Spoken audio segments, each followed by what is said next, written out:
Bonjour à tous ou bonsoir, dépendamment du temps qu'il fait. Merci aux organisateurs pour l'opportunité qui m'a été donnée de présenter à cette conférence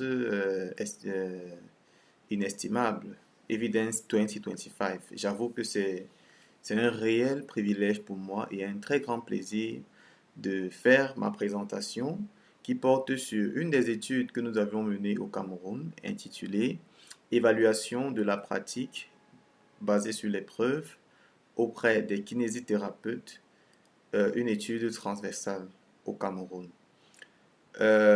Cette étude a été publiée en 2024, l'année dernière, dans BMC Medical Education avec le DOE, comme vous pouvez le voir là.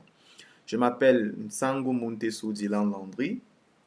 Mon nom est là, abrégé ici, Muntesu DLN.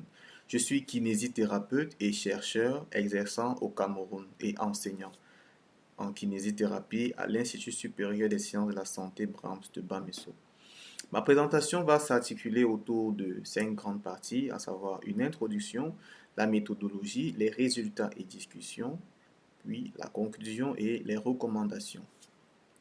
Très rapidement,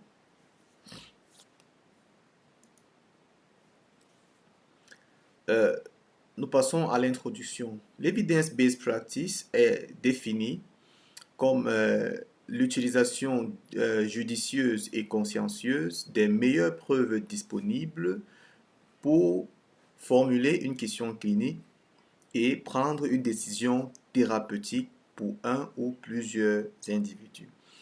Cette définition a été donnée par le professeur David Lawrence Seiket.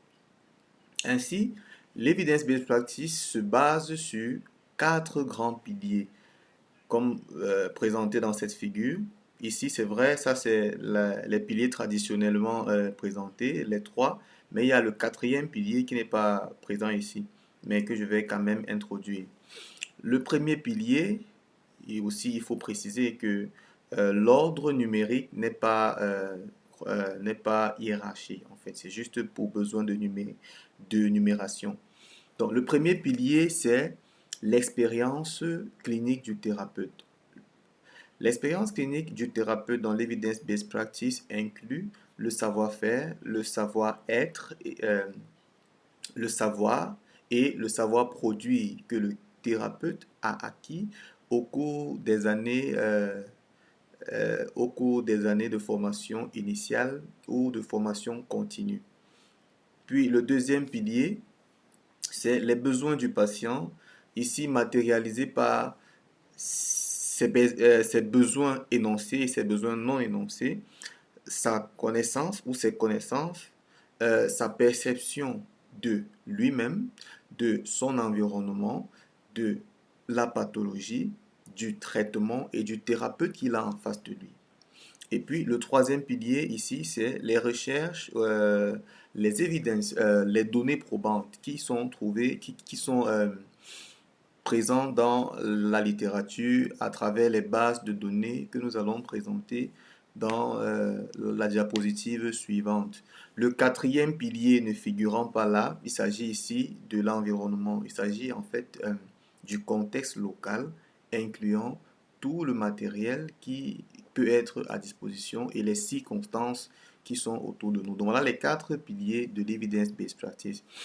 Et cette figure présente la démarche de l'evidence-based practice qui s'articule autour de 6 étapes. La première étape, c'est la formulation d'une question clinique à travers plusieurs modèles dont le plus utilisé est le modèle PICO. P pour Population, I Intervention, C the Comparison, and Outcome. Une fois que la question clinique a été clairement énoncée, celle-ci nous permet d'avoir les mots-clés que nous allons utiliser pour passer directement à la deuxième étape qui est chercher les meilleures preuves disponibles. Et cette étape se fait à travers les bases de données que voici. Donc ici, nous avons présenté 3 bases de données qui sont gratuites et celles que nous utilisons le plus, à savoir Cochrane Library pour les revues systématiques, PubMed et Physiothérapie Evidence Database pour les revues systématiques, les guides pratiques et les essais contrôlés randomisés. Donc, une fois que on est à la deuxième étape pour chercher les meilleures preuves disponibles dans cette base de données, une fois qu'on les a trouvées, il faut passer à la troisième étape qui est d'évaluer la pertinence des études qu'on a trouvées. Donc, pour évaluer la pertinence des études trouvées, il existe deux grands outils qui sont les plus utilisés, à savoir le premier qui est la pyramide des preuves que voici. La pyramide des preuves qui, qui stratifie les niveaux de preuves en fonction du type d'étude, tel que présenté ici. Tout au sommet, on a les revues systématiques et les méta-analyses. Plus bas, on a les essais contrôlés randomisés et ainsi de suite jusqu'à ce que tout au bas de l'échelle, on ait les avis d'experts. Donc, selon la pyramide des preuves, plus on monte, plus le niveau de preuve et donc le niveau de fiabilité des données est grand. Le deuxième outil, c'est l'outil GRADE. L'outil GRADE permet, lui, d'évaluer la cohésion interne d'une étude en évaluant, en appréciant les quatre éléments du PICO, à savoir la population, l'intervention ou les interventions, les comparateurs ou le comparateur et les résultats escomptés. Donc, GRADE permet de checker la pertinence intrinsèque d'une étude. Une fois qu'on a fait cette évaluation des preuves, on passe à la quatrième étape qui est l'intégration des preuves dans la pratique. Donc ici, il s'agit pour le thérapeute d'appliquer sur le patient ou sur le groupe de patients ce qu'il a lu et synthétisé et critiqué à partir de la littérature, bien sûr après avoir fait un counseling et d'avoir expliqué clairement au patient ce qu'il en est, d'avoir obtenu l'adhésion thérapeutique du patient et implémenté. Donc, une fois qu'on a implémenté, il est question ensuite d'évaluer. Là, on est à la cinquième étape de la démarche EBP. On évalue et après l'évaluation, on publie, on dissémine les résultats qui peuvent être concluants, positifs ou pas. Ainsi, l'Evidence-Based Practice a montré une nette amélioration des conditions de vie, une nette amélioration dans la qualité des soins, a réduit une réduction considérable du coût de santé et l'amélioration des performances des thérapeutes. Cependant, en Afrique subsaharienne francophone, il existe un très grand trou dans la littératie en ce qui concerne l'appréhension, les connaissances, la pratique et même les barrières à l'evidence-based practice parmi les professionnels de santé. Donc, l'objectif, ou bien les objectifs de notre étude étaient premièrement d'évaluer les connaissances des kinésithérapeutes au Cameroun concernant l'evidence-based practice, d'évaluer leurs attitudes ainsi que leurs pratiques et enfin de déterminer les barrières à l'utilisation de l'evidence-based practice au Cameroun. Et pour y parvenir, nous avons mené une étude transversale du 20 avril au 24 juillet 2023 au Cameroun, dans les 10 régions du Cameroun, en utilisant l'outil de collecte validé avec un indice alpha de Cronbach de 0,96 et une fiabilité test-retest très grande, qui est l'Evidence-Based Practice Profile, questionnaire monté et utilisé pour la première fois en 2010 par Mark Evoy et collaborateurs. Donc cet outil de collecte rassemble 58 items avec 20 items, plus 20 items seulement pour les données socio-démographiques et permet d'évaluer le profil Evidence-Based Practice des professionnels de santé autour de 5 domaines que sont la confiance, la compatibilité, la pratique, la terminologie. Donc, nous avons disséminé le questionnaire en français et en anglais, étant donné que le Cameroun est bilingue, en ligne. Nous avons contacté plus de 300 kinésithérapeutes et nous leur avons envoyé le questionnaire via mail ou par WhatsApp. Ainsi, des 300 kinésithérapeutes que nous avons contactés, 110 ont accepté de participer à l'étude et ont rempli le questionnaire. Parmi les 110, nous avons constaté que le sexe masculin était dominant. L'âge médian des kinésithérapeutes dans notre population était de 34 ans. L'année médiane de diplomation était 2019 et 95,5% des kinésithérapeutes qui ont répondu à notre étude avaient été formés au Cameroun, parmi lesquels 41,8% étaient titulaires d'une licence, 27,3% d'un brevet de technicien supérieur, 24,5% d'un master en physiothérapie ou d'un master of science.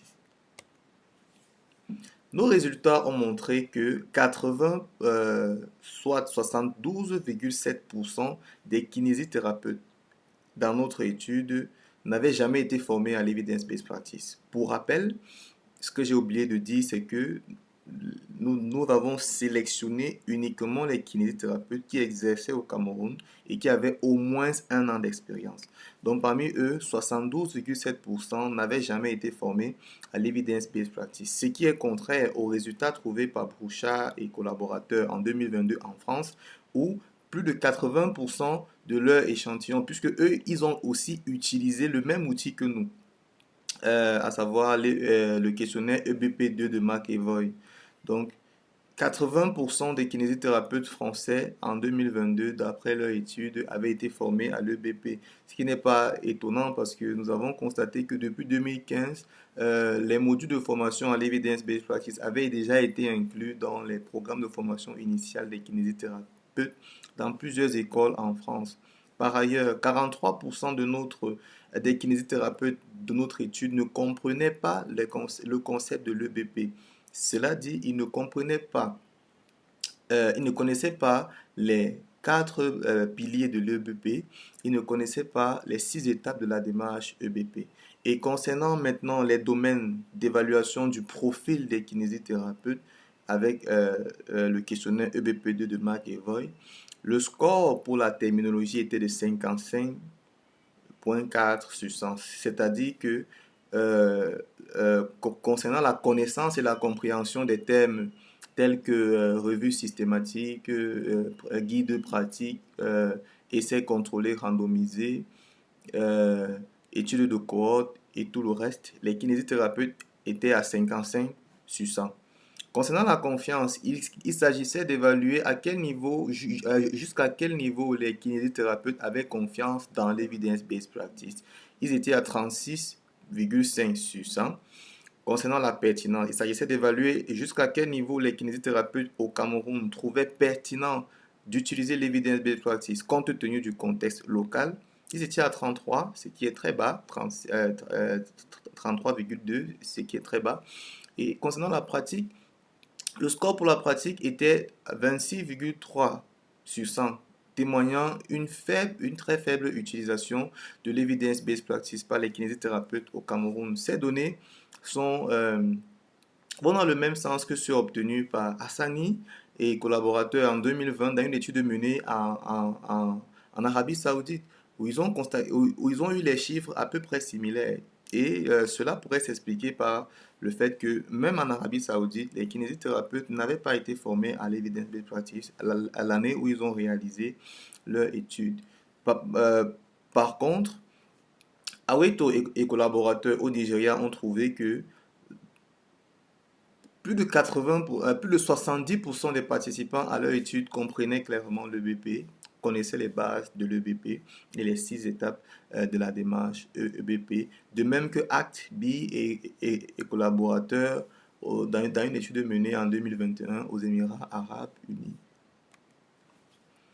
Nous avons établi des corrélations pour une valeur P significative entre les 5 domaines de l'evidence-based practice. Et nous avons ainsi trouvé que il y avait des corrélations positives et des corrélations négatives, ce qui est contradictoire aux résultats obtenus par Brouchard et collaborateurs en France. Nous rappelons toujours qu'ils ont utilisé le même outil que nous, mais en France, en 2022, ils ont obtenu des corrélations positives pour tous les domaines, c'est-à-dire simplement que, par exemple, concernant la pratique et, euh, et la pertinence, en France, dans notre étude d'abord au Cameroun, plus les kinésithérapeutes trouvaient que l'evidence-based practice est pertinent, moins ils la pratiquaient.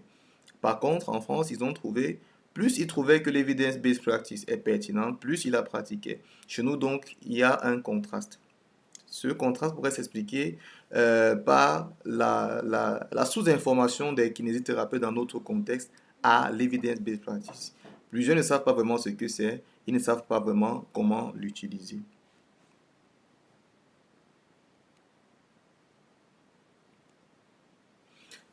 En ce qui concerne les barrières que nous avons identifiées à l'utilisation de l'evidence-based practice, la principale barrière était le manque de temps, puis suivi par la charge du travail. Ces résultats sont en accord avec ceux trouvés dans plusieurs études menées dans plusieurs pays, notamment en France, comme je l'ai déjà mentionné plus haut, en Arabie Saoudite, au Nigeria.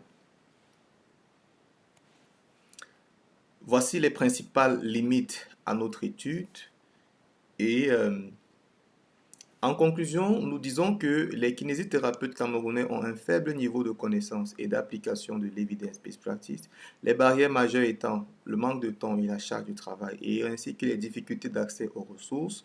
Des attitudes favorables ont été constatées. Plusieurs kinésithérapeutes voudraient être formés à l'EBP et voudraient l'utiliser. Donc, ainsi, nous avons établi quelques suggestions, notamment aux sociétés savantes de kinésithérapie au Cameroun, euh, et en Afrique, ou bien aux sociétés savantes qui encadrent l'evidence-based practice en santé, de maximiser sur les facilités à organiser des symposiums, des séminaires, des conférences autour de l'evidence-based practice dans les pays francophones, de sorte à pouvoir amener les professionnels de santé au niveau local, à maximiser dans la production des évidences locales euh, par la recherche au niveau local et à l'organisation au niveau local dans chaque pays francophone par an d'au moins un événement qui rassemble les professionnels de santé autour de l'evidence-based practice, ce qui n'est pas toujours facile, dû parfois au manque de financement. Donc voilà les références bibliographiques principales de notre recherche. Sur ce, je vous remercie pour votre aimable attention et si vous souhaitez en savoir davantage sur nos projets pour promouvoir l'evidence-based practice ou si vous souhaitez nous soutenir d'une quelconque manière, veuillez nous adresser un mail par l'une de ces adresses. Merci.